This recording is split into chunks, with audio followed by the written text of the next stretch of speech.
Hello बच्चों, let's read this question. The question says, barnacles growing on the back of the whale getting benefit is an example of. यहाँ पे question में पूछ रहे हैं कि जो बार्निकल्स होते हैं वो व्हेल के बैक साइड में अटैच्ड रहते हैं, तो उससे उनके बीच जो इंटरेक्शन फॉर्म हो रहा है उस इंटरेक्शन को क्या कहा जाता है? Option A mutualism, option B commensalism, option C parasitism and option D amensalism. Now, to answer this question, let us understand the key concept of this question. Here, the key concept is population interaction.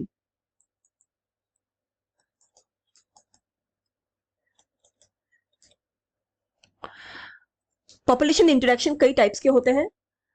इसका मतलब population interaction का मतलब होता है कि जब population एक दूसरे के साथ कोएग्जिस्ट करते हैं तो उनके बीच जो इंटरेक्शंस होते हैं उसी को ही पॉपुलेशन इंटरेक्शन कहा गया है.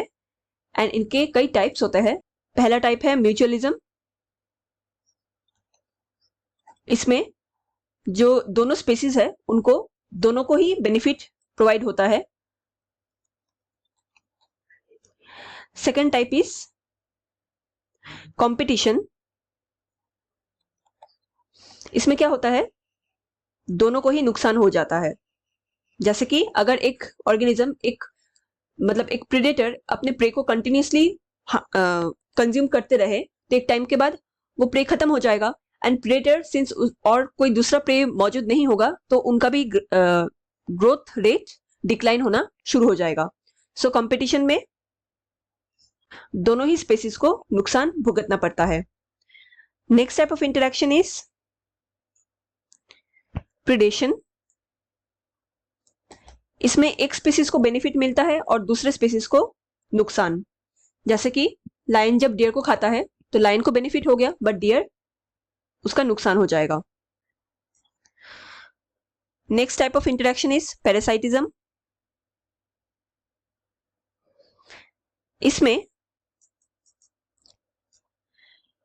एक स्पीसीज को बेनिफिट मिलेगा एंड दूसरे स्पीसीज को नुकसान.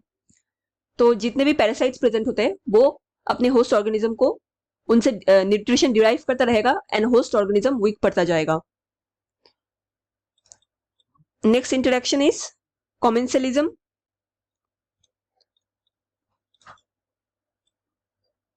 इसमें एक स्पीसीज को बेनिफिट मिलेगा लेकिन दूसरे स्पीसीज को ना ही कोई नुकसान ना ही कोई बेनिफिट, कुछ फर्क नहीं पड़ेगा. इसका प्राइम एग्जांपल होता है barnacles growing on the back of whale.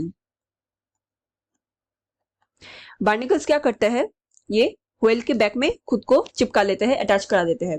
So whales जब खाना खा लेते हैं तो उससे कुछ स्मॉल पीसेस वाटर में फ्लो होता रहेगा, तो उसी पीसेस को खा के बार्निकल्स सर्वाइव कर लेते हैं. सो यहाँ पे व्हेल को कोई फर्क नहीं पड़ रहा है बार्निकल्स के उनके ऊपर चिपकने से. हाउएवर बार्निकल्स को पूरा बेनिफिट मिल रहा है, उनको फूड न्यूट्रिशन मिल पा रहा है.